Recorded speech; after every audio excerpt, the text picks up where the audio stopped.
A killer performance has just made its Houston debut with the cult 80s Wall Street classic American Psycho, the musical. The audience follows handsome Wall Street banker Patrick Bateman as his life of the American dream. But when the sun goes down, the mask he wears begins to crack. Whenever I shower, sometimes twice, sometimes 3 times a day, I use a honey almond wash on my ripped body.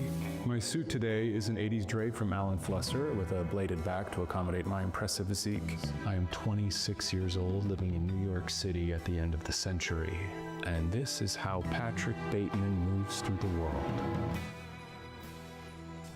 Tony Award winner Duncan Sheik is here to talk about the magic behind the music. Tony-nominated producer, actor, and singer Tyce Green, who is also with Houston Broadway Theater, joins us to share how this boundary-pushing show is breaking new ground on stage. Good morning. Good morning. Hello, hello. All right. Duncan, award-winning American composer, songwriter. You've composed Tony-winning musicals, Spring Awakening. You are known for the 1996 hit single, Barely Breathing, which was Grammy-nominated as well. I'd say you like music and you're good at it. It depends on the day, but yeah, I'm just a guy who sits on my bed and plays guitar and makes beats on a laptop. Yeah, somehow I don't believe that. Okay, you were born actually during the rise of rock musicals, and your grandmother, though, introduced you to the other side of things, classical music. Yeah, she was actually from Scotland, and she was like a really great classical pianist, and there was always a really nice piano in the house, and she would play like Rachmaninoff by ear, which was never really my thing. I just wanted a cool electric guitar and an amp and some foot pedals and stuff. But she was really supportive of that for me as a young kid. So I started playing guitar when I was like 5. Yeah. So that's like half a century now. Yeah, but music has always been a part of your life. Absolutely, yeah. And I love that your grandmother from Scotland, so that's why she named you Duncan. Yes, exactly. It's my great grandfather's I love the name. actually, I just think it has so much, class to it, and it's just such a good, strong name. It is, and if you go to Jamaica, you'll see like Duncan Street. It's one of those names. There's a Duncan Street right here in Houston, not named after me, but there is one there. All right. So they should have named it after you. Mentioned, so you've got music always being a part of your life. You had your high school, cover band and the whole bit. But when you went off to university, what did you study? So initially I was a religious studies major, and then I actually, I was raised Catholic, but I became Buddhist, and then I realized, well, I'm a Buddhist, why do I need to study religious studies? So I studied something called semiotics, which is like modern culture and media, but it allowed me to just like be in the recording studio, 24/7 if I wanted to be, and I so basically just made a lot of music while I was there. And then where did the theater component come in? Because it's like, Much we think later. Music, we think, okay, a lot of times it's like, the pop hits or the whatever, Billboard charts, as opposed to theater. Yeah, so my final performance as a musical theater performer was as the Artful Dodger in Oliver in 1982 in Hilton Head, South Carolina. That was the end of my musical theater performing career. And then when I was about 29, I met a playwright, poet, a guy named Stephen Sater. Very long story short, he said, he gave me a copy of Frühlings of Aachen, which is Spring Awakening, and he said, read this and let's make a musical. I was a little, I don't know if I want to do that, but we got into it, and 7 years later, we had 8 Tony Awards, and I did actually win a Grammy for the record finally. So it was, it was a great experience. Yeah, that's cool. And Tyce, we know for years you have worked with young aspiring actors, and this just shows that there's something else going on. There's so many other jobs that before you ever see the actor on the stage that have to get there, and this is a perfect example of that.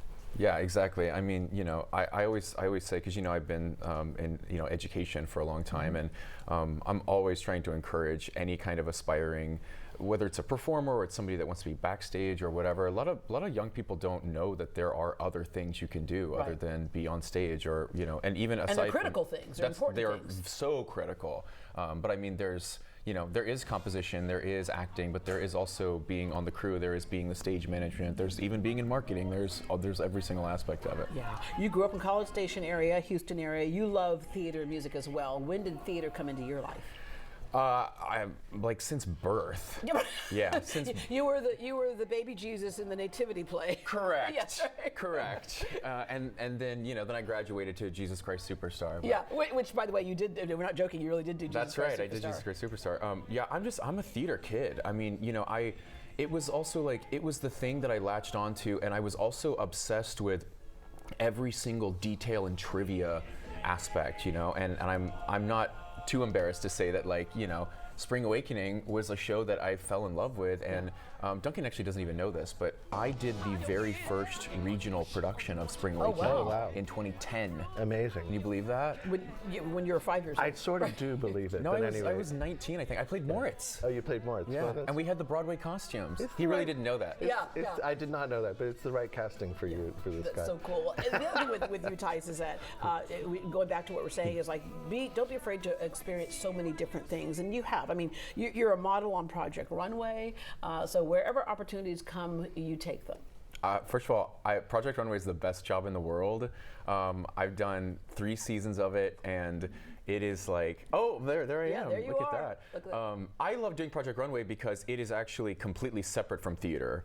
You know, and it's just a great team. It's been around for so long that they are just a well-oiled machine, and you know, the fashion world is just so cool. And what's interesting though is that how many models say they want to be just a model, and they go, okay, we're going to put you in acting classes, and they're like, why? Acting plays a role in this. It definitely does, and actually I'll tell you a quick story. Like, what happens a lot on that show is, because you're dealing with designers that have to make something so quickly, you oftentimes don't even know what the outfit is going to be until like 5 seconds where you have to walk on the runway. And what happens a lot of times is you'll get a piece that you don't even know you're going to work with. And there was one time where I was walking, and this designer, he was like, I really want you to, like, you know, take this jacket off and then like spin around and do this thing. And you want to try to please the designer, but you only get one runway walk. And so I went down the runway and I spun the jacket and just threw it on the ground and then kept walking. And then it was like the moment that they used on the show. So he was really happy with that. Yeah, and speaking about spinning, you're also a dancer. You do all kinds of things. But the producer part, I remember when you told me, and he very casually goes, yeah, I'm in New York. I was, nominated for a Tony. So yeah, that's pretty cool. Well, yes, I mean, it came in the form of producing, which was a surprise to me. Either, well, actually. you know, listen, I don't walk around just sort of being like, nice to see you, I've got a Tony nomination. That's what I do. I have an overcoat with all my medals That's right. inside. I'm like, hey, okay, the inside of your jacket there, that black and white. By the way, what made headlines at the Tonys was, and by the way, did you see that guy's tuxedo? You like, everybody was just mesmerized by it. There it is, right there. Y'all are on top of it. Yes, I wore this. This is well, you sent me that picture, so I said, hey, we need to use this. This is an Alexander McQueen suit, and yeah, you're right. I had no idea it was going to make such a stir, but every single person, everybody's always dressed up in like all black. Yeah. And so, people kept stopping me. They're like, wow, I love your suit. I love your suit. Yeah. And then backing up a little bit, you have such a great singing voice. You actually auditioned for American Idol at one point. I did. I made it one round. And see, there you go. Y'all are like the research experts. That was the first season on ABC with Katy Perry, Lionel Richie, and Luke Bryan.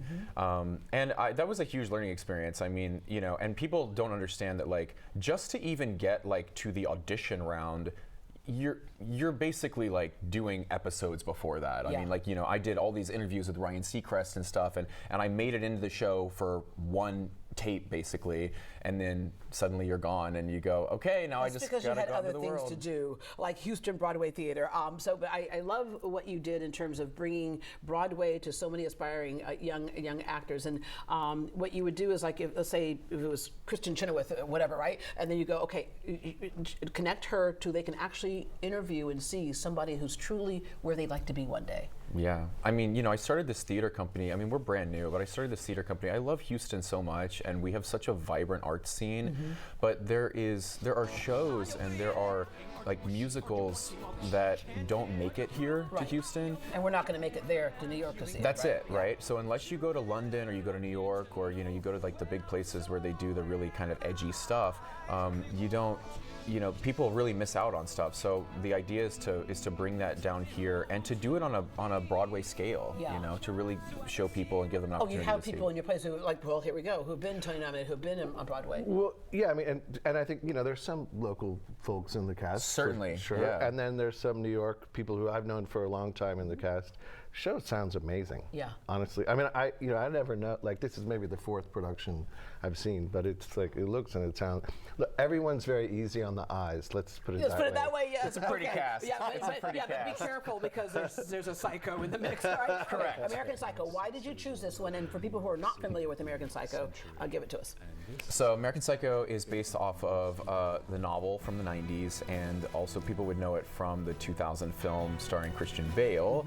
The short of it is you've got this Wall Street banker guy. He's obsessed with, like being the hottest, the richest, like trying to be in all the social, circles and stuff. And Much like a lot of people on social media. Yeah, right. and on this way, this is in the late 80s, as it said, and on his way there, this sort of like over-consumerism drives him, and his desire to find his identity actually turns him into a serial killer. Oh, wow. So that's the premise. Yeah, It is yeah. satire, right? And Duncan and the go ahead. No, I mean, there's definitely satire in there. There's a lot of humor in it as well. But I look at it as like an allegory or a parable about late capitalism. And don't get me in trouble for saying political things here, but I mean, it really is about how materialism sort of messed up a lot of people's minds. Yeah. Instead of enjoying your ride in life, it's all about what you can conquest, or in that sense. Yeah. Not that I wouldn't mind winning the Powerball. But No, I don't disagree. I won't but- become a serial yeah. killer if I do. Right. Yeah. Well, and by the way, I mean, I picked the show because, for a couple of reasons. One, because it's been done in its Broadway version. It's been done a couple of times in kind of a small kind of black box situation, but it never really had a full proper regional premiere. And certainly the version of the show that we're doing is, I mean, it is a totally new script. It's like, it's completely reworked, and it looks very, very different than what the Broadway production was. And thanks to And Duncan. I'm just going to say, if you've seen the movie, don't think you've seen this, because when you go to a theater and you see it live on stage, it's absolutely just electrifying. That's right. Thank you two so much for coming in this morning. I know you normally work the night side.